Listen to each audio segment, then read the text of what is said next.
서울시립대학교 UOS 미래 디자인 세미나. 이번 시간은 제3강 시대의 흐름과 핵심 역량 이해입니다. 3주차의 수업 목표는 첫째, 4차 산업혁명 시대의 흐름을 이해하고 나의 미래를 상상해 볼 수 있다. 둘째, 다양한 산업체가 요구하는 역량과 인재상에 대하여 이해할 수 있다입니다.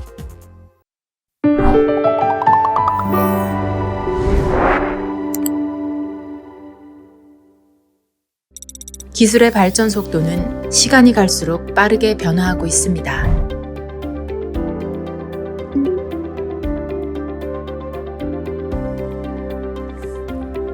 살아남고 소멸하고 변화하는 속도가 점점 더 빠르게 변해가는 세상. 우리의 미래는 어떻게 될까요? 제가 2019년에 포노 사피엔스라는 책을 내면서 표준 인류가 바뀌었다. 이제는 스마트폰을 마치 신체 일부처럼 쓰는 그런 인류가 표준 인류가 되었다라는 이야기를 펼쳤었고요. 그리고 나서 체인지 나이라는 책을 통해서 그럼 이 시대는 어떤 우리 소양이 필요할까를 정리해 봤었습니다. 그래서 이제 코로나가 닥치고 나서 디지털 전환 속도가 무려 10배 정도 빨라졌다고 해요. 그래서 학생들도 이제는 비대면 수업이 너무 당연해져 버렸고 재택근무도 아주 정착이 되는 단계로 접어들었습니다. 이렇게 과거에 있던 표준을 새로운 디지털에 기반해서 재정의하는 그런 지금 프로세스에 들어갔습니다. 그게 뉴노멀인데요. 뉴노멀을 디지털 대전환의 관점에서 풀어봤더니 끝에 보이는 단어가 바로 메타버스였다는 겁니다.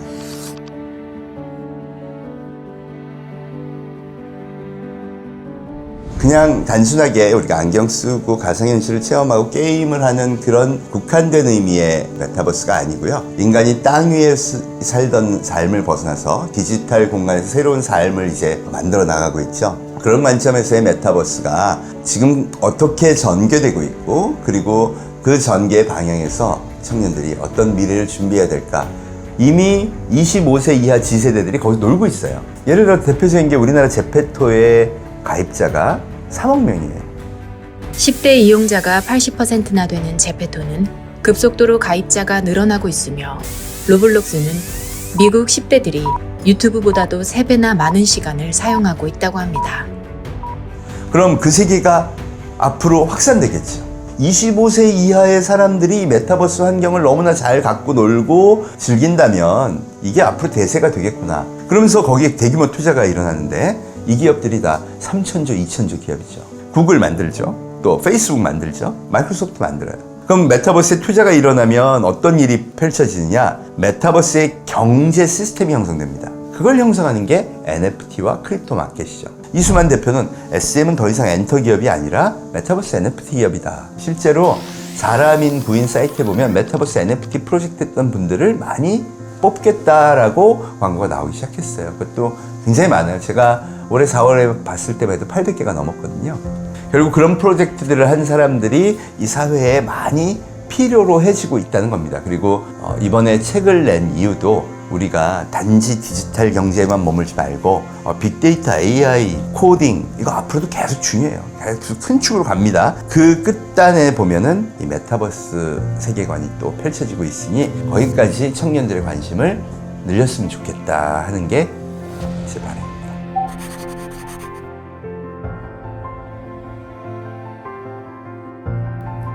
미래의 기술들이 변해가는 흐름을 관심 있게 보면서 그것이 우리의 삶에 미치는 영향을 보아야 합니다.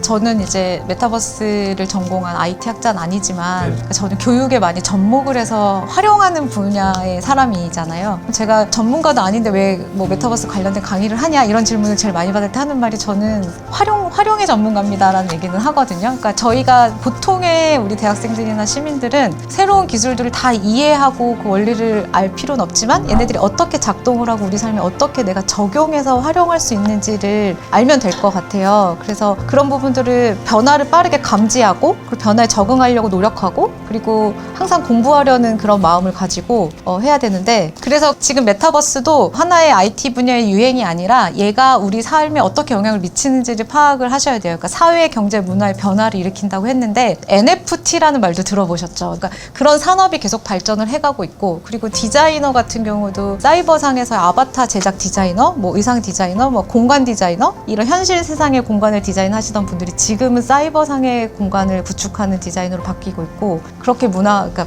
미래가 바뀌고 있고, 앞으로의 20년 후의 사회를 우리가 내가 점장인 아니니까 이렇게 될 거다라고 확신은 할 수는 없지만 저희가 예측은 가능한 거죠. 지금의 기술들을 읽어가다 보면 사회가 어떻게 변하는지.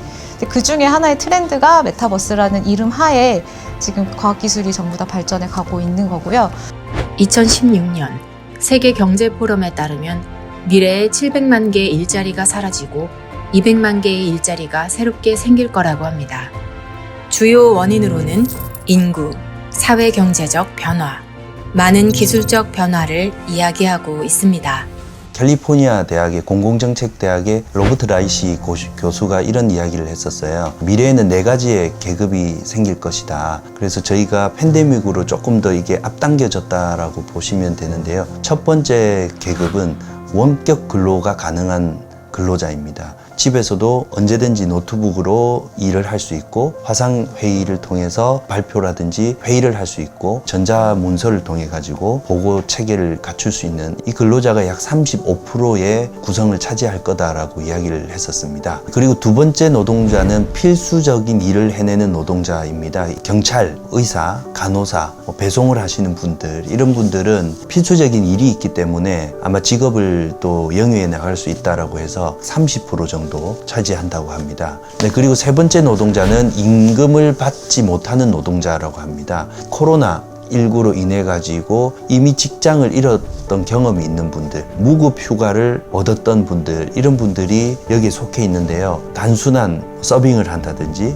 전문적이지 못하는 어떤 제너럴한 일을 하시는 분들이 여기에 속한다고 합니다. 이 말은 이것들은 결국은 뭐 이런 로봇이라든지 자동화를 통해서 대체될 수 있다라는 직업이거든요. 어떤 대체가 가능한 근로자가 되지 않기 위해서는 전문성과 직무적 역량을 빨리 수행을 해야 된다라는 그런 말씀을 드립니다. 그리고 네 번째는 잊혀진 노동자입니다. 지금 현재도 그 시대적 변화에 따라가지 못하고 노동 자체를 좀 포기하거나 노동시장에서 좀 이렇게 제외되는 인원들은 아예 그냥 잊혀질 거다라는 이야기를 하고 있습니다. 4가지의 어떤 직업, 계층을 통해 가지고 여러분들이 어떤 쪽으로 가야 될지에 대한 방향을 빠르게 잡으시기 바랍니다. 뷰카 시대라는 말이 있습니다. 변동성과 불확실성, 복잡성, 모호성의 시대라는 것입니다. 누구도 확실하게 앞날을 예측할 수 없는 시대입니다. 때문에 민첩하게 미래를 받아들이는 자세와 시각이 필요합니다. 그 부분에 대한 고민을 많이 해봤어요. 과연 4차 산업혁명이 되면 어떤 게 살아남고 어떤 게 없어질 것인가. 근데 제일 재밌는 게 제가 인사잖아요. 그 관련 필드가 인사인데 가장 먼저 없어져야 될 직무 1, 2위가 인사예요. 실제 서적에 나와 있는 거 보면 재무회계랑 인사 뭐 이쪽이 나오거든요. 네, 그것들이 이제 IT, 빅데이터, AI로 이제 대체된다라고 이야기를 많이 해요. 그럼 제가 그거를 걱정해야 될까요? 저는 그렇지 않다고 생각을 해요. 모든 기술의 발전은요, 사람을 돕기 위해 만들어지는 게 일반적이에요. 사람이 어떤 영역의 일을 하면 그 일을 더 효과적으로 효율적으로 하는 것에 초점이 맞춰져 있지 사람을 대체하는데 중심으로 설계가 되어 있지 않아요. 물론 대체가 되는 영역이 있습니다. 근데 아까 말씀드린 한 필드에서 전문가로 성장했다? 그러면 만약에 4차 산업혁명에서 HR을 AI로 한다고 칩시다. 그러면 아마 저한테 그 설계를 의뢰할 거예요. 그래서 어떤 필드에서 내가 앞서 나가는 것, 그 영역에서 전문가가 되는 길을 생각을 한다면 다른 것들은 어떻게 보면 나를 도와주는 일을 하는 것이지 나의 위치를 위협하는 게 되진 않는다라고 저는 생각을 합니다. 이것도 되게 어떻게 보면 죄송한 말씀일 수 있는데 그런 뜰만한 산업을 미리 고르는 게 얼마나 부질없는가에 대해서 좀 많이 이야기를 하고 다녀요. 예를 들면 작년에 한창 붐이 되었던 메타버스, 그 메타버스가 언제 처음 나온지 혹시 아시나요? 2003년도에 이미 이 정도 방해 공간을 가상환경으로 바꾸는 논문들이 쏟아지고 있었고요. 지금보다도 훨씬 더 엄격한 조건으로 메타버스 산업이 꿈틀대고 있었습니다. 만약에 그때 나는 메타버스를 해야지라고 하면서 관련 학과를 갔다면 성공했을까요? 메타버스라는 키워드가 다시 점화되기까지 20년이 걸렸습니다, 여러분. 그래서 지금 뭔가가 유망해 보인다는 산업을 딱 고르는 게 저는 굉장히 엄청나게 위험한 일이라고 생각을 해요. 내가 막 그쪽으로만 준비를 했는데 나중에 알고 보니까 이쪽 산업 붐은 150년 뒤에 오더라. 이러면 어떡해요? 그래서 나는 어느 산업에 꼭 종사해야지 이렇게 하기보다는 어떤 트렌드가 오더라도 그 트렌드를 빨리빨리 배워서 써먹을 수 있는 사람이 되면 좋겠다고 생각합니다. 기술 트렌드를 남들보다 한 발자국만 빨리 캐치해서 요즘 이런 트렌드가 있는데 이쪽도 대비해보면 어떨까요? 라고 한마디만 더 던질 수 있어도 남들보다 뒤처지지 않고 엄청 앞서 나간다고 생각하거든요. 다방면의 기술 트렌드를 놓치지 않고 항상 관심을 갖고 있으면 그걸로써 대비가 충분하지 않나. 굳이 막 미래를 점쳐서 뜰만한 산업을 찾기 위해서 여러분들이 스트레스를 받을 필요가 없지 않나, 뭐 이렇게 생각합니다. 그래도 굳이 하나 추천하자면 컴퓨터 공학을 할 수 있으면 좋지 않을까. 지금 진로가 많이 고민이시다고 하면은 그쪽에 한쪽 발만이라도 걸쳐두시면 안전하지 않을까, 그렇게 생각합니다. 혼란스러운 시대는 늘 새로운 경험과 문제와 도전의 연속입니다. 그 과정들 속에서 중심을 잘 잡고 있는 게 중요하다고 많은 분들이 이야기합니다. 없어질 직업과 없어지지 않을 직업을 구분해서 없어지지 않을 직업을 골라내는 것보다는 이 내가 택한 직업이 없어지더라도 괜찮을 수 있는 중심을 잡는 게 더 중요하다고 생각해요. 제가 여기서 항상 드는 예가 있는데, 그 예전에 콘텐츠를 만드는 사람 중에 우리나라에서 가장 영향력 있는 사람들은 블로거였어요. 파워 블로거. 굉장한 영향력이 있었는데 사실 지금은 그때에 비해서 블로거의 위상이 엄청 떨어졌죠. 그리고 지금은 다들 이렇게 생각하실 거예요. 유튜버. 그러면 블로거의 시대가 가고 유튜버의 시대가 왔을 때 블로거들의 입장에서는 이게 정말 종말이잖아요. 내 한 세상의 종말인데, 그럼 그들이 다 망했느냐? 망한 사람도 있을 텐데 그때 블로그 하시던 분들이 지금 다 슈퍼 유튜버예요. 그러니까 이런 식으로 내가 이 시대의 흐름을 계속 읽고 내가 나의 콘텐츠라는 중심을 잡고 있고, 왔구나, 이게 변하는구나, 그러면 나는 어떻게 저기로 갈아타지? 라고 생각했을 때 오히려 더 유리한 입장을 갖고 있는 거예요. 그래서 저는 제가 지금 뭐 글을 쓰고 번역을 하고 이런 직업들을 갖고 있고 이게 AI에 대체될 수도 있다고 생각해요. 언제라도. 근데 그랬을 때 제가 그 다음에 나타나게 될 직업이 무엇일지 모르겠지만 그게 뭘까라고 예측하는 것보다는 어떤 흐름이 왔을 때 내가 지금 갖고 있는 거를 활용해서 어떻게 이쪽으로 갈아탈 수 있을까라고 고민을 하는 쪽이 저는 더 건설적이라고 생각하거든요. 이제 산업의 흐름을 캐치한다거나 혹은 어떤 회사의 니즈를 파악하는데 제가 이제 꾸준히 해오는 게 있는데요. 뭐 회사 공부도 하고 뉴스도 보고 이런 거 당연히 하겠지만은 채용 공고를 계속 많이 봅니다. 전 세계에서 가장 트렌드를 빨리 하는 회사가 어디냐라고 했을 때 한 가지 답변은 링크드인이에요. 되게 글로벌 많은 회사들의 채용 공고가 올라오는데, 이를테면 애플이 자동차 산업을 하고 싶다 하면은 해야 되는 거는 자동차 인재들을 모셔오는 거거든요. 그러면은 어떤 그 회사의 채용 공고만 봐도 그 회사의 다음 전략이 보이거나 채용 공고에 있는 키워드를 보면 어떤 스킬셋이 이제 유행하는구나, 이런 거를 이제 볼 수 있게 되는데, 꾸준히 제가 관심 있게 보는 산업군의 혹은 회사들의 채용 공고, 링크드인이나 그 회사 사이트들에서의 채용 공고를 제가 꾸준히 그냥 모니터링을 하는 것 같아요. 뭐 한 7년 전쯤에는 구글이나 이런 IT 기업들의 채용 공고에 머신링 러닝이라는 단어가 되게 많이 나왔었거든요. 그게 어느 순간 사라졌어요. 왜냐면 너무 당연해져서이긴 하거든요. 이거는 니즈가 없어져서가 아니고 이제 그런 것들이나, 그리고 거의 7년 전에 미국에서는 UX 라이터라는 직업이 되게 나오기 시작했었는데 최근 2-3년에 이제 한국에도 UX 라이터라는 직업이 생겼더라고요. 그래서 그런 식으로 그 회사가 하고자 하는 바가 보이기도 하고, 그것과 지금 나의 스킬을 비교하면서 내가 어디를 디벨롭해야 되지? 라는 부분도 좀 캐치가 되는 것 같아요. 우리나라가 어떤 흐름 속에 있는지 파악하는 것도 중요할 것 같은데요. 대한민국이 선진국이 된 거죠. 선진국 됐습니다. 우리가 그냥 단순하게 누리호가 떴어, KFC, 우리가 초음속 비행기를 만들어, 반도체 공장이 저렇게 어마어마해, 이건요 선진국 된 거예요. 문제는 어깨뽕이 들어가 국뽕에 취할 게 아니라 현실을 명확히 인식해야 돼요. 그게 뭐냐, 더 이상은 아무것도 베낄 게 없는 거예요. 우리는 그동안 남의 걸 베껴서 성공해왔죠. 그래서 30년 동안 우리 사회, 기업, 조직이나 문화가 다 베끼는 거에 익숙합니다. 그리고 그렇게 해서 잘 성장했잖아요.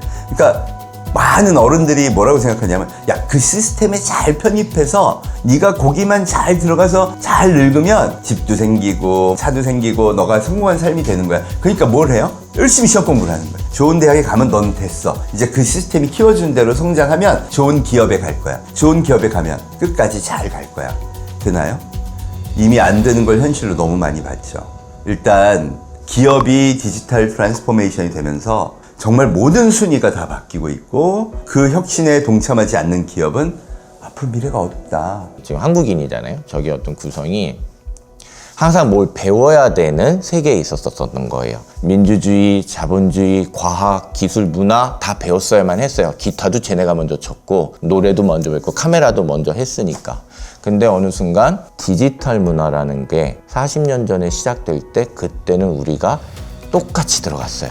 이게 굉장히 중요합니다. 디지털라이제이션 되어 있는 세상에서 새롭게 만나는 문제들은 쟤들이 먼저 만나고 배우는 게 아니라 지금 우리가 같이 만나면서 솔루션을 만들어 가야 돼요. 그럼 코로나를 만났을 때 이런 거대한 재앙을 만났을 때 어떤 방식으로 방역을 하고 어떤 기술을 써야 되는 것도 우리들은 옛날 같으면 그냥 배워서 쫓아갔을 텐데 이젠 같이 만나잖아요. 지금 이런 상황에서 배워야 될 나라가 앞에 가 있는 게 아니라 지금 서로 눈치 보면서 이거 너희 맞니? 우리 맞니? 이러면서 가고 있는 와중이잖아요. 그러니 당연히 실패가 있고 그 실패가 우리 자산이 되고 이 자산이 나중에 우리 솔루션이 될 텐데 아직까지도 누구 실패하면 그거 배워서 빨리 솔루션만 가져가서 자산으로 삼으려다 보니까 이게 안 맞는 거예요. 그러니 지금 세계가 이렇고 우리 사회가 이렇고 환경이 이러니 나 또한 나의 삶도 어디 맞춰가지고 따라가만 가가지고 내가 실패를 조금 줄이고 조금 이 데미지를 조금 줄이자라기보다는 이제는 실패를 하는 게 내 자산이 된다라는 생각을 하면 괜찮다. 좀 덜 외롭게 생각해도 되지 않을까. 왜냐? 지금 저도 여러분을 가리키는 교수 입장으로 있지만 몇 년 동안 지금 겪은 2, 3년의 모든 일은 지금 20살 여러분이 처음 겪었고 저도 처음 겪어서 서로 실패해요.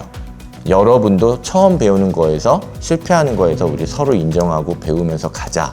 이런 것들을 좀 만들어 가야 되는 문화가 생겨야 될 것 같습니다. 전 세계가 같이 새로운 미래를 만나고 있는 지금. 누군가를 따라가는 게 아니라 스스로의 길을 만들어가야 하는 시대이기 때문에 문제를 해결하고 정의하는 능력이 필요하다고 합니다. 그럼 나는 어떻게 준비해야 될까요?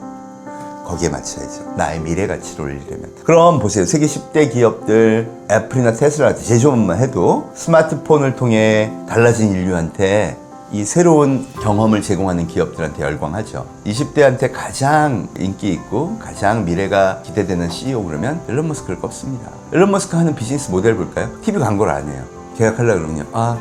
앱 깔고 하세요. 야, 이거 미친 거 아니에요? 폰이 없으면 차도 못 사는 거예요. 우리 뭐라 그러죠? 맨날 사회에서 키오스크 좀 없애자. 어른들이 주문하기가 힘들다. 그런데 테슬라는 거꾸로 폰 없으면 차도 사지 마세요. 우리 차는 그런 사람한테 안 줘. 그리고 뭐라 그래요? 코인으로 차를 사게 해준대. 그게 자기 궁극의 목표래. 그러니까 그 메시지가 뭐냐면 우리는 지금 젊은 세대들이 열광하는 2030의 새로운 금융체계에 필요한 로봇을 파는 회사야. 그리고 결국 이 열기를 통해 당신의 생활 라이프 스타일 자체를 바꿀 거야. 그런 기업에 자본이 몰린다는 거죠. 애플이 뭐라 그래요? 우리 뱅킹을 준비하고 있어요. 애플 은행이에요. 왠지 거기다 예금하고 싶지 않아요? 느낌적인 느낌이 좋아. 이게 얼마나 무서운 건지 아시겠죠? 우리가 준비하지 않으면, 그 미래에 동참하지 않으면 대한민국의 미래에 불이 꺼지는 겁니다. 그래서 청년들의 선택이 매우 중요한 거예요. 자, 그럼 지금의 산업에서 우리가 어떤 인재를 필요로 할까요? 스펙 좋은 사람? 훌륭한 대학을 나온 사람? No. 이제 바뀌는 게 수시 채용이 본격화되고 있죠. 보통 우리가 애플, 구글, MS 이런 기업에 가려면요. 과거에는 5번에서 6번의 인터뷰를 했다고 하는데 지금은 12번까지 늘었대요. 인터뷰를 3개월에 걸쳐서 합니다. 어떤 사람을 원할까요? 저는 스카이를 나왔습니다. 학점이 이 정도인데요. 그리고 인터뷰를 해요. 저는 최선을 다해서 멋지게 열심히 일해보겠습니다. 안 뽑아요. 너 어떤 프로젝트 했니? 너 휴머니티 관련해서는 어떤 프로젝트를 했고 너 실질적인 커머셜 프로젝트는 어떤 걸 했니? 이런 걸 뽑습니다. 개발자 아니라도 그래요. 개발자는 전체의 50% 정도죠. 나머지는요. 기획하는 사람 뽑아요. 뭐 어떤 걸 어떻게 기획해서 어떤 경험을 만들어냈니? 너의 철학이 뭐야? 최근에 보시면요. 페이스북에서 한동안 이슈가 됐던 게 AI 개발자들이요. 우리 알고리즘은 악마적 요소가 있다. 특히 청소년기에 굉장히 나쁜 변화를 초래할 수 있다. 이런 걸 양심선언을 해버리는 거예요. 그러니까 되게 양심이 바르고 휴머니티에 굉장히 예민한 사람들을 뽑고 싶어 하는 경향이 이 플랫폼 기업들은 더 커지는 거예요. 그건 모든 기업이 마찬가지죠. 한번 생각해 보세요. 누가 되게 나쁜 짓을 했다 그러면 대기업이고 뭐고 요새 막 왕창 그냥 날아가죠. 그게 소비자가 힘을 갖게 된 거예요. 결국 소비자의 공감대가 넓고 휴머니티적 요소도 굉장히 강한 사람, 거기에 이제 전문적 기술까지 뛰어난 사람을 뽑게 되는 거죠. 이래서 스펙보다 더 중요한 게 경험이 되는 겁니다. 넌 어떤 일을 해봤니? 넌 어떤 프로젝트를 해봤고 어떤 문제 해결 능력을 키웠니? 이게 학생들한테 가장 중요한 역량을 갖추는 그런 일이 됐다는 거고요. 그런 측면에서 디지털 라이프와 관련된 프로젝트를 해보는 게 되게 중요합니다. 제가 왜 로블록스 게임 만들기를 시킬까요? 내가 면접을 보는데 저 이런 NFT 프로젝트 했습니다라고 포트폴리오를 내미는 학생하고 저는 학점이 이건데요. 학생하고 본인이 CEO라도 어떤 사람을 채용하고 싶을까요? 이게 지금 기성세대들은 더군다나 그 분야에 대한 경험이나 그 분야에 대한 지식이 굉장히 짧아요. 그래서 그런 거 잘하는 사람 뽑고 싶어 해. 너무 열망하고 있어요. 그럼 해줘야죠. 그래서 많은 그런 새로운 세계에 대한 도전을 하라고 권유하는 겁니다. 그쵸. 문제 해결 능력도 중요하고요. 사실 더 중요한 게 문제를 정의하는 능력이 중요해요. 이 얘기를 그냥 또 다시 얘기하면 한 번도 우리는 문제 정의를 해본 적이 없어요. 저도 문제 정의를 해본 기억이 없어요. 학교에서. 항상 주어진 문제를 풀고 문제를 푸는 데도 있어서 의견을 말하면서 한 적이 없고 1번, 2번, 4번 중에 고르는 걸 해보다 이러다 보니까 그냥 외우라는 대로 외우고 가라는 대로 해가지고 나는 몰라요. 근데 이제는 문제를 정의해보고 쓰레기가 왜 내 집 앞에 있지? 보이는데도 버리자. 이건 1차적인 문제 해결이잖아요. 근데 이렇게 봐.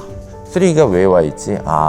저쪽 가게에서 쓰레기통을 갖다가 이렇게 좀 만들어서 쓰면 좋은데 그렇게 안 하고 그냥 하던 대로 해서 버려지는구나. 근데 우리 집이 아니니까 어떡하지? 사장님한테 가서 이러이러하니까 사장님 이런 거 준비해 주세요 라고 얘기를 하는 것까지도 문제 해결의 방법이고 사장님이 좀 깐깐해, 이상해, 말이 안 통해, 좀 아닌데 그럼 또 여기서 포기할 수도 있는 건데 또 하나 그러면 내가 방식을 좀 제안해 볼까? 여기에 담배 피지 말자라고 하는 문구를 좀 내보시는 것도 좋을 것 같고 이런 얘기를 해볼까? 내가 해볼 일이 생기는 거잖아요. 문제를 정의하는 일부터 시작을 하면 솔루션은 실패하다 보면 나온다.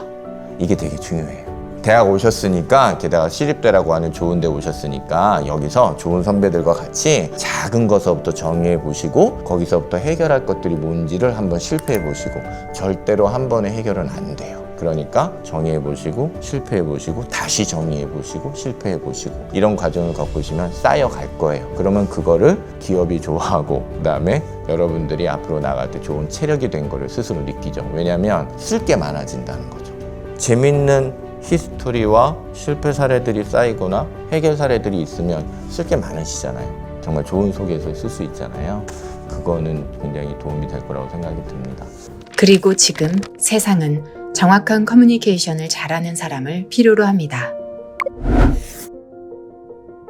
코로나에서 가장 대두되고 있는 인재상 중에 하나는 뭐냐면 정확한 커뮤니케이션을 잘하는 사람. 근데 커뮤니케이션 말 잘한다는 게 아니에요. 자기의 생각을 수평적으로 노출할 수 있고 상사, 부하, 동료 상관없이 정확하게 자기 입장을 이야기하고 피드백을 주고받을 수 있고 나도 줄 수 있고 받는 거에 대해서 자기가 수용하고 개선하려고 하는 솔직하게 커뮤니케이션 얼마나 잘할 수 있는가가 진짜 중요한 시대가 됐어요.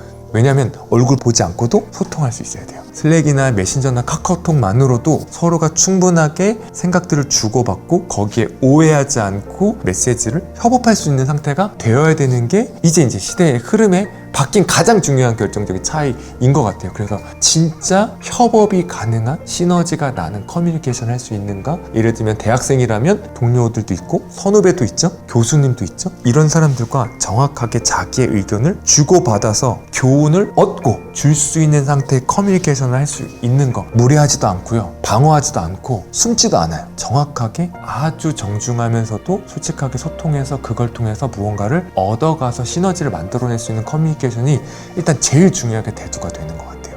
그러니까 지식은 이렇게 다 그냥 존재해요. 근데 그걸 자기께 되는 과정은 뭐냐면 남한테 설명할 수 있어야 돼요. 보통 그걸 메타인지라고도 많이 얘기하죠. 나는 알고 있어. 근데 설명해봐 그러면 말을 못해. 그럼 제대로 알고 있는 게 아니라는 거죠. 나의 지식화하려면 그 융합된 걸 바탕으로 누군가를 설득할 수 있는 힘을 가져야 되는데 그게 바로 스토리의 힘이라는 겁니다. 디지털 사회에서 나의 역량을 키우는 건 설득할 수 있는 힘을 갖는 것이라고도 할 수 있어요. 스타트업들이 제일 처음에 해야 되는 게 뭐죠? 투자자들을 설득하는 거죠. 마찬가지입니다. 제가 그래서 발표 수업을 되게 중시하는 이유가요. 발표를 통해 남을 설득하는 능력, 역량을 키우라는 거예요. 이게 내 것으로 만드는 과정이라고 할 수 있죠. 무언가 현상에서 얻은 지식을 내 것으로 만들 수 있을 뿐 아니라 나만 알고 있는 게 아니라 다른 사람한테 아주 효율적으로 설명할 수 있다. 이게 가장 필요한 또 역량 중에 하나가 아닌가 싶습니다. 마음껏 많은 경험을 할 수 있는 대학에서 성장 마인드셋을 갖추면 좋겠습니다. 성장 마인드셋인 것 같아요. 얼마나 자기의 부족함을 인식하고 개발해 나가냐? 이거를 채워나가려고 하는 마인드셋이 있느냐가 제일 중요한 키워드인 것 같아요. 그래서 역량이 부족한 건 괜찮아요. 근데 역량에 대해서 채우려고 하는 의지가 있냐 없냐에 따라서도 이 사람에 대한 가치 평가가 매우 달라지는 걸 보게 돼요. 아, 이 역량을 맡겼는데 잘 못해. 괜찮아요. 본인이 해결하려고 해. 그걸 계속해서 더 성장하거나 채우려고 한다. 그러면 훨씬 더 의미 있게 받아들이고 기대감이나 이 사람에 대한 신뢰를 형성할 수 있는 것 같아요. 근데 그 부분이 안 보인다. 아, 난 지금 이래요. 현실적인 한계를 인정하고 거기에 머물러 있는 마인드셋을 갖고 있다. 그러면은 사실 계속해서 일하기는 좀 어려운 상태가 되는 것 같아요. 국제적으로 OECD 같은 곳에서는 그 미래 핵심 인재 역량이라고 해서 4C를 강조를 하긴 해요. Creativity, Collaboration, Critical Thinking, and Communication Skill 이렇게 4가지를 강조를 하는데 이 4가지를 하기 위해서는 사실 경험이 굉장히 많아야 해요. 많은 것들을 보고 배우고 들어야 비판적 사고도 할 수 있고요. 여러 사람들과 함께 공유할 수 있는 활동들을 대외적인 활동을 많이 하셔야 콜라보레이션의 의미도 아실 수 있고 그다음에 어떤 프로젝트를 추진하는 데 있어서 여러 사람과 함께 해야 하기 때문에 그 안에서 커뮤니케이션 스킬도 굉장히 중요하고요. 그 안에서 그것들을 성공적으로 달성하기 위해서는 남과의 차별점을 찾아야 되는 거죠. 그럼 나만의 독창성, 크리에이티비티가 반드시 포함되어야 합니다. 학점만 잘 따기 위한 학교 공부만 해서는 절대 안 되고요. 다양한 교회 활동을 해야 해요. 동아리 활동뿐만 아니라 요즘은 뭐 저희 같은 기관이나 밖에 기업들에서도 사회공헌 사업으로 많은 대학생 활동들을 펼치고 있고 경진대회나 뭐 그런 것들이 많기 때문에 가능한 많은 것들을 경험하고 참여할 수 있는 기회를 스스로 찾고 만들어서 실행하시는 것이 대학 4년을 되게 알차게 보내실 수 있을 것 같습니다. 맥킨지 앤드 컴퍼니에서는 현대 조직에서 주로 사용되는 5가지 스킬 영역이 2030년까지 어떻게 변화할지 다음과 같이 예측하였습니다. 매뉴얼이 있어 단순 반복적이며 육체적인 기술, 기초적인 기술의 업무는 AI로 인해 10% 정도 줄어들 것입니다. 대신 창의적인 작업, 사회 정신적인 작업, 전략 수립, 사람 관리, 고급 IT 기술, 근본적인 디지털 기술 등의 수요는 대폭 늘어날 것으로 전망됩니다. 구체적인 디지털 능력은 어떤 게 있을까요? 디지털 시대를 열심히 준비해왔고 그래서 난 너무 신나 막 미치겠다 이런 사람이 거의 없죠. 저는 볼 때 95%가 디지털 시대가 두려워요. 두려우면 막고 싶죠. 막고 싶으면 좋은 핑계를 찾아서 그걸 규제화하는 거죠. 근데 그렇게 해서는 누구를 잡아먹는 거냐면 바로 청년들이죠. 저는 그래서 청년들이 의식을 깨야 하는 게 인류의 보편적인 선택은 이미 디지털로 접어들었다. 그럼 난 디지털 준비해야 돼. 디지털 역량이 있어야 돼요. 코딩도 할 줄 알아야 돼요. 그건 언어니까. 영어는 왜 해요? 국제적인 언어죠. 그럼 디지털 시대의 소통 언어는요? 이게 코딩이라는 거죠. 그래서 코딩을 되게 잘할 필요는 없어요. 누구나 무슨 동시통역가가 될 필요는 없잖아요. 그렇지만 상식적으로 코딩을 봤을 때 아 이게 대충 이런 언어구나 라고 이해할 수는 있어야 한다. 이게 보편적인 상식이 된 거고요. 그 다음에 진짜 필요한 게 데이터를 활용하는 법이에요. 지금 세상에서 벌어지는 가장 큰 이슈는 뭘까? 그러려면 해시태그를 크롤링 해보면 돼요. 근데 크롤링을 해도 뜻을 모르면 아무 의미가 없죠. 데이터는 산처럼 있는데 거기서 무언가를 끄집어낼 역량이 없다는 거죠. 내가 어떤 전공을 하고 있는 학생이든지 간에 데이터를 이해하고 풀어내고 그거를 활용하는 소위 데이터 사이언스라고 하는데 이것도 기본 소양이라고 생각해야 돼요. 아 이건 교양이네. 그 다음 또 하나가 비슷한 게 머신러닝입니다. 데이터가 많은 걸 학습시켜서 답을 스스로 찾아내게 하는 거죠. 이 정도는 배워두면 좋습니다. 이제 이 시대의 필수적인 요건이 된 거예요. 그래서 공부해야 돼요. 네. 학교가 가르쳐주던 가르쳐주지 않던 이 사회가 그걸 당신한테 얘기해주던 해주지 않던 이제 준비해야 되는 건 청년의 몫이 된 거예요. 하지만 많은 기술의 발전 속에서도 가장 기본적인 것은 글 쓰는 능력이라고 합니다. 이렇게 뭐 4차 산업혁명이 되면 막 코딩도 하고 막 그런 사람들만 각광을 받는다라는 것도 여러분의 착각이세요. 예를 들어서 카카오라는 회사에도 지금도 문과대 출신이 너무너무 많아요. 그러니까 이게 무슨 얘기냐면은 어떤 우리가 기술적인 부분에 스파이크가 있는 친구들은 그쪽으로 달려가시면 돼요. 하지만 내가 기술적인 부분에 스파이크가 없다라고 그러면은 기술적인 부분이 시장에 잘 먹힐 수 있는 스토리를 짜는 그런 사람이 되면 돼요. 그러니까 그러한 양쪽이 똑같이 성장을 할 겁니다. 아무리 4차 산업혁명이라고 하더라도 우리가 어떤 사람에 대해서 갖고 있는 어떤 인사이트라든지 그것을 스토리로 묶어가지고 이 물건을 팔게 하는 거라든지 기획적인 부분이 같이 요구가 되기 때문에 공통적으로 요구되는 능력은 글 쓰는 능력. 글을 쓰거나 아니면 자신의 그것을 잘 엮어서 어떤 커뮤니티화할 수 있는 능력, 이런 부분들이 앞으로는 모든 직업에 요구되는 필수 능력이 될 것이다 라고 생각을 합니다. 빠르게 변화하는 세상이니까 빠른 실행력이 필요합니다. 일단 뭐 실행력은 뭐 취업을 한 분들한테도 중요하지만 기업가들한테는 제일 중요합니다. 왜냐면은 사업 아이디어 구상이 사업이야라고 절대 이야기하지 않거든요. 트리거라고 합니다. 누가 먼저 쌓느냐예요. 실제 그 배달의 민족이 나왔을 때 정말 제가 한 1000명 이상한테 들었던 것 같아요. 나 저 생각했었는데 김봉진 대표가 먼저 했어. 이런 얘기를 되게 많이 하고 다녔어요, 사람들이. 근데 그 생각을 했을 때 실행하는 사람이 실제 창업가인 거예요. 그래서 창업은 요즘은 워낙에 기술 트렌드도 빨리 바뀌고 또 전반적인 소비 패턴도 좀 계속 바뀌거든요. 그러니까 보통 아이디어만 가지고 창업을 하지 않고 요즘에는 MVP라고 해서 미니멈 비어블 프로덕트를 이제 한번 시장에 한번 돌려보고 그 다음에 그걸 기반으로 창업을 가속화시키거든요. 그래서 먼저 최소의 기능을 빨리 구현해가지고 계속 던져보는 겁니다. 문명의 발전 속도가 지금 굉장히 가속화되고 있어요. 실제 지식의 어떤 생산 속도가 워낙에 빠르니까 어떤 시기도 미래는 계속 그럴 겁니다. 빠른 실행력이 정말 절실하죠. 예전에는 뭘 하나 하려면 준비가 많이 필요했어요. 인프라도 필요했고 돈도 많이 필요했고 시간도 많이 필요했고 뭐 하나 시도하면 심지어 집안을 말아먹는 경우도 되게 많았던 것 같은데 요즘에는 거의 많은 것들이 되게 적은 시간, 되게 적은 돈으로도 이제 할 수 있게 됐던 것 같거든요. 코딩을 몰라도 요즘에 노코딩 툴로 어떤 앱을 만들 수도 있고 바로 유튜브에서 내가 원하는 컨텐츠를 발신해 볼 수도 있고 거창한 게 아니어도 어디 버스 타고 어디 가본다 이런 수준의 거라도 지금은 되게 바로 할 수 있다는 생각이 들어서 일단 하고 싶은 게 있으면 바로 해보는 게 좋을 것 같다는 생각이 들고 제가 좋아하는 말이 드림 빅, 스타트 스몰, 무브 패스트 이 세 가지를 좋아하는데 그래서 꿈은 크게 가지되 일단 지금 가지고 있는 걸 작게 시작을 하고 대신에 빨리 움직이면 좋다라고 생각을 하고 있거든요. 이 세 가지가 결합되면 되게 많은 도전들을 할 수 있다고 생각이 드는데 진부한 말이지만 일단 해보셔라 를 얘기하고 싶습니다. 이제 앞으로는 과학기술, 경제, 사회, 인문 모든 것이 융합하는 초융합사회가 될 것이라 합니다. 그 다음에 이제 융합이죠. 메타버스나 NFT나 이런 것들을 다 체험하면서 지식의 양을 늘리면 그럼 생각이 편집을 일으키겠죠. 많은 지식을 자꾸 집어넣으면 그게 편집을 일으켜서 새로운 생각을 창조하고 문제 해결 역량이 커지게 되는 거예요. 제가 그런 차원에서 이런 새로운 세계에 대한 탐험을 멈추지 말라고 얘기하는 겁니다. 앞으로는 진짜 되게 많이 들어보셨겠지만 초융합 사회가 될 것 같아요. 그래서 로봇과 AI 기술은 거의 모든 산업 분야에 융합이 될 거고요. 지금 현재 존재하고 있는 모든 산업 분야에 융합이 돼서 새로운 분야가 탄생을 하게 되겠죠. 의학의 발달과 IoT의 발달과 로봇의 발달과 AI의 발달이 다 종합이 되는 거죠. 그래서 요즘은 제가 아시는 분도 의대 교수님으로 계시는데 프로그래머세요. 의사가 아니고. 저희가 투자 카테고리가 총 20개로 나눠요. 또 블록체인 관련된 뭐 NFT 분야도 있고 큐레이션 커머스도 있고 뭐 해양수산도 있고 되게 다양한 영역이 있는데 근데 그 20개 영역의 공통점 무엇이냐면은 모든 기술들이 지금은 오픈이 돼 있습니다.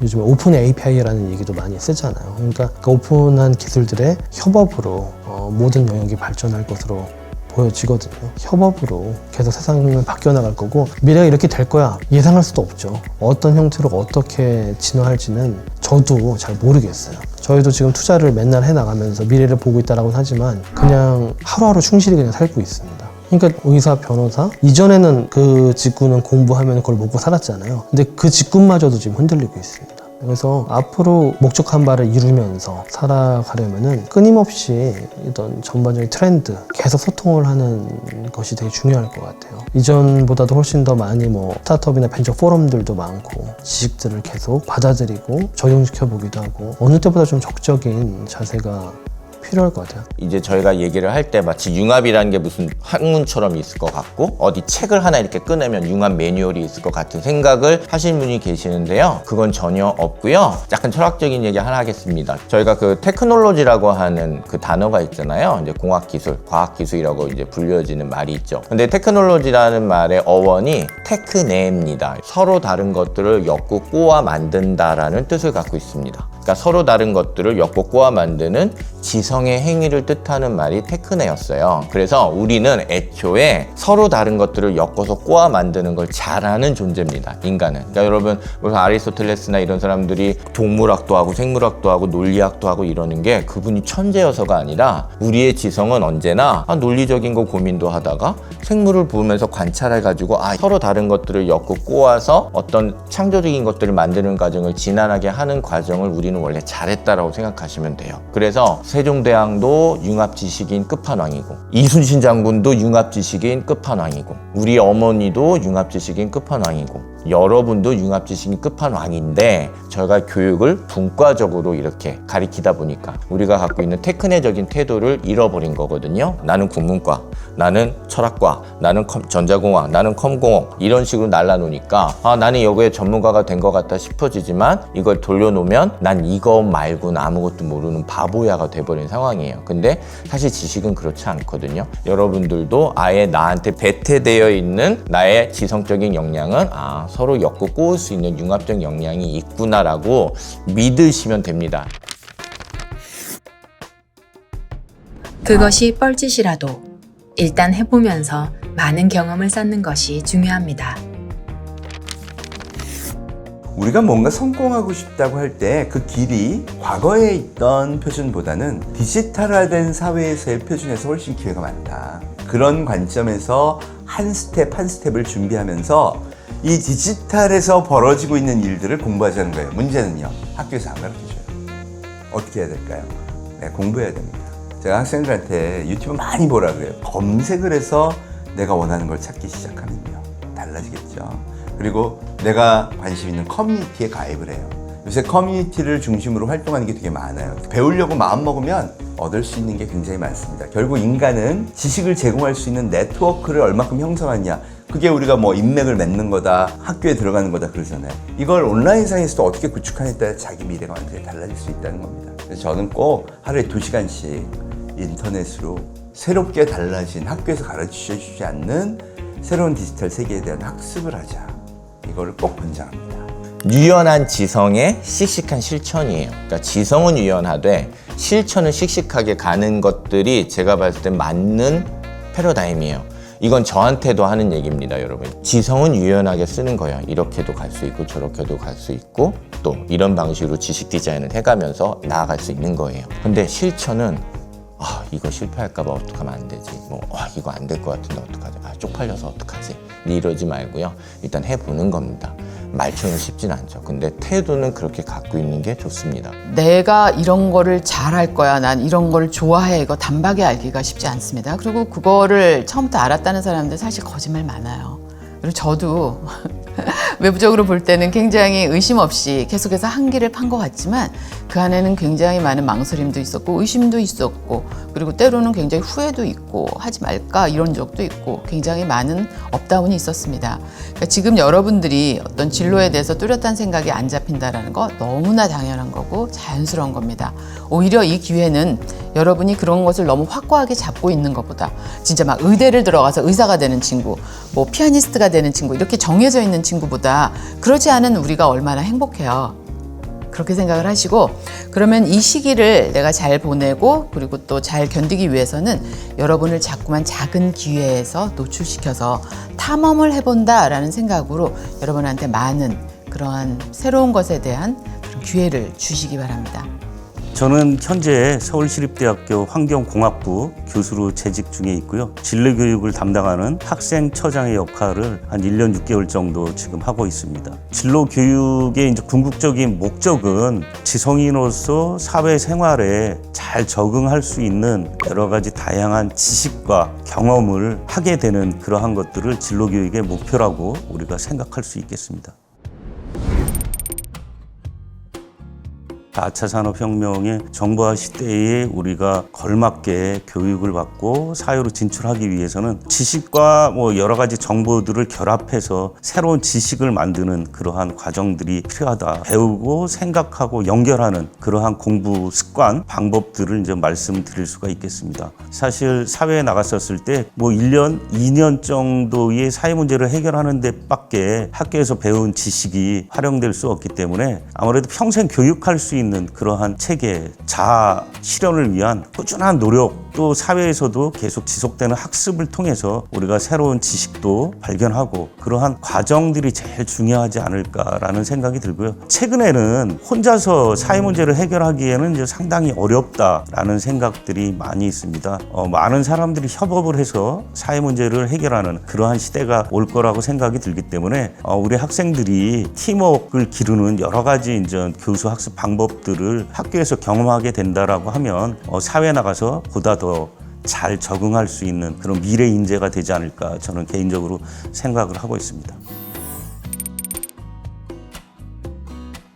첫 번째는 이제 서술형 인재가 돼야 된다라고 생각을 합니다. 단답식의 그런 어떤 인재가 아니라 서술형을 해서 다른 사람을 설득할 수 있는 인재가 돼야 되는데 많은 연습이 필요하겠죠. 논문을 작성해 본다든지 보고서를 작성해 본다든지 여러 가지 그러한 트레이닝 과정 속에서 사고력을 증진시키고 문필력을 증진할 필요가 있다 이렇게 생각을 하고 있고요. 두 번째는 자기 주도형 학습 방법을 길러라라는 거죠. 평생 교육이 필요한 시대다. 왜 정보가 상당히 빠른 속도로 진화하고 있고 수많은 정보 속에서 자기가 필요한 정보를 또 찾는 그러한 과정 속에서 학습이 되는데 그런 것들을 우리가 이제 자기 주도형 학습이다라고 정의할 수가 있겠고요. 세 번째는 생각할 수 있는 재료를 늘려줄 수 있는 교육에 많이 참여하시라는 얘기죠. 학교에서도 교과뿐만 아니라 비교과의 여러 가지 그러한 교과목들을 제공해 주는데 그러한 교육에 적극적인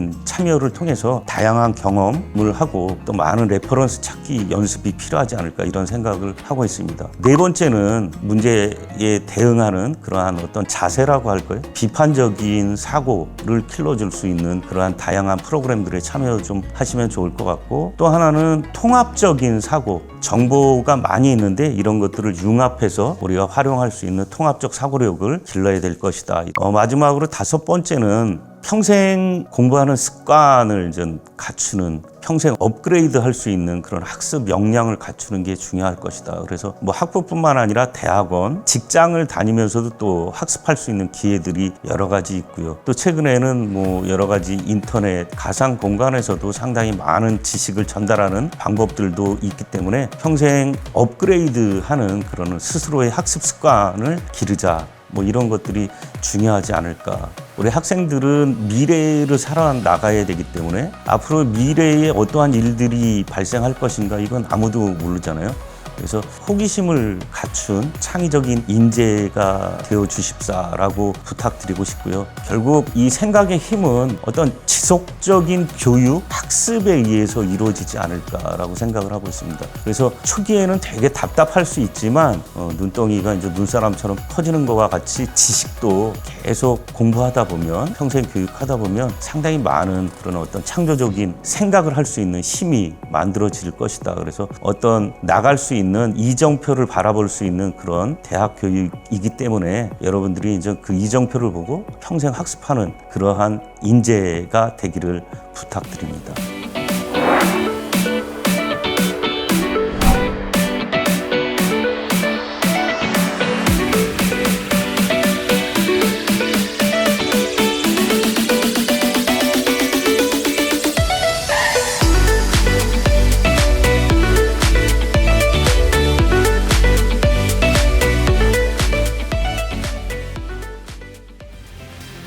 제3강 시대의 흐름과 핵심 역량 이해 시간이었습니다.